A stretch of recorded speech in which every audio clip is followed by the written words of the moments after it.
चलिए जानते हैं आज की देश और दुनिया की काम की खबरों के बारे में सिर्फ 10 मिनट में। तो अभी तक आपने हमारे चैनल को सब्सक्राइब नहीं किया है तो सब्सक्राइब कर लीजिए। देश के 17 राज्यों में अब तक कोरोना के नए वेरिएंट JN1 के 1654 मामले सामने आए हैं।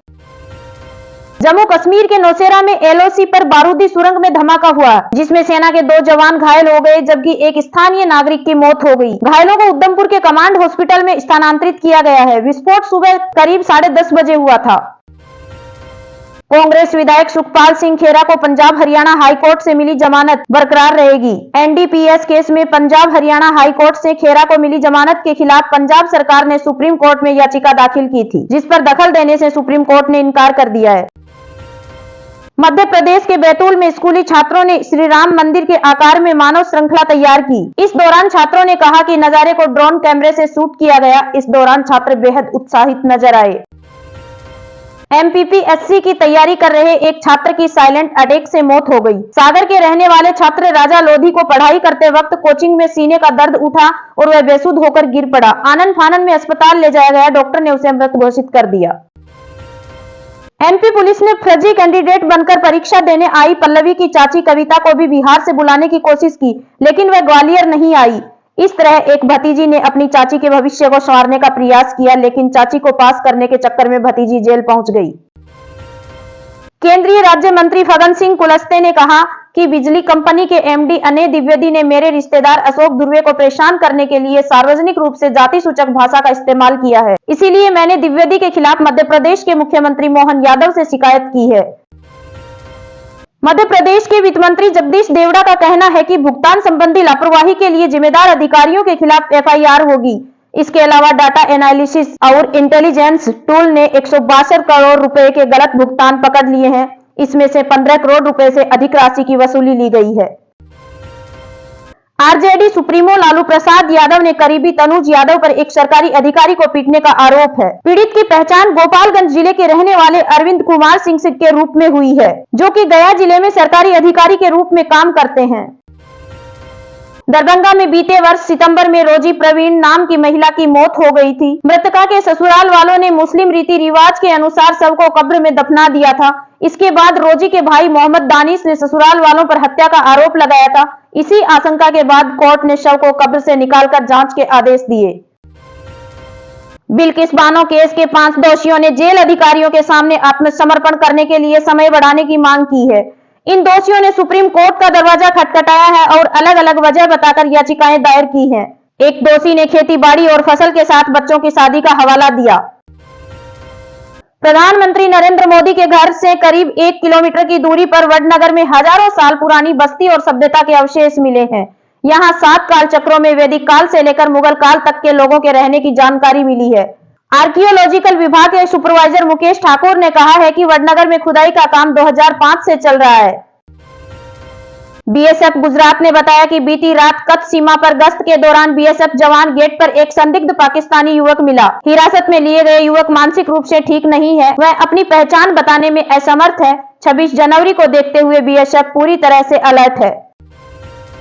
महाराष्ट्र के कल्याण में पुलिस ने सड़क सुरक्षा को लेकर अनोखा अभियान चलाया है। पुलिस ने इस दौरान वाहन चालकों को दूध पिलाया और कहा कि शराब पीकर कभी गाड़ी न चलाएं।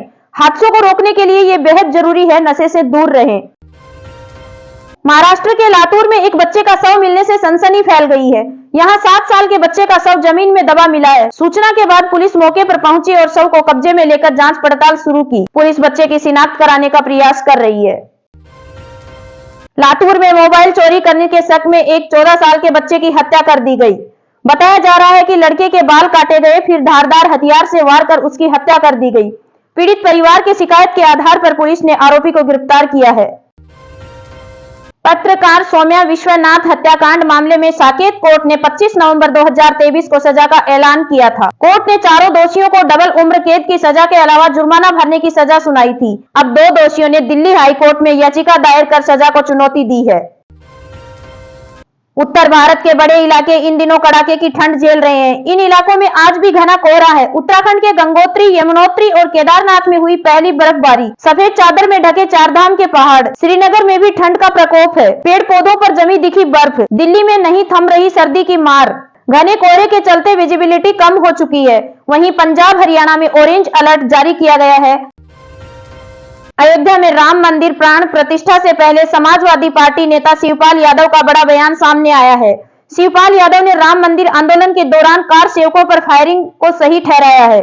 शिवपाल ने साथ ही कहा कि संविधान की रक्षा के लिए कार सेवकों पर गोली चलवाई गई थी। अयोध्या राम मंदिर में भगवान राम की मूर्ति को गर्भगृह के अंदर लाया गया है। पूरे विधि विधान के साथ मूर्ति को गर्भगृह में लाया गया। इस दौरान मंदिर ट्रस्ट के लोग और पुजारी भी मौजूद रहे।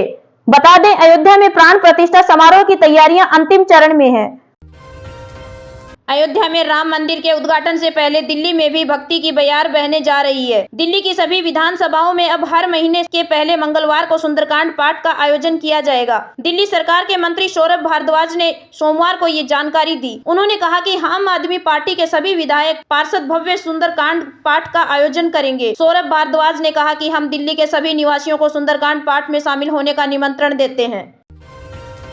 अयोध्या में 16 जनवरी से शुरू हो रहे प्राण प्रतिष्ठा अनुष्ठान का आज चौथा दिन है। रामलला की मूर्ति गर्भगृह में पहुंच गई है। इसकी स्थापना राम यंत्र पर होगी। गर्भगृह में स्थापित होने वाली रामलला की 200 किलो वजन की नई मूर्ति को जन्मभूमि मंदिर परिसर लाया गया था। इस दौरान मूर्ति को परिसर भ्रमण कराना था, लेकिन भारी होने के कारण इसकी जगह रामलला की 10 किलो चांदी की मूर्ति परिसर में घुमाई गई।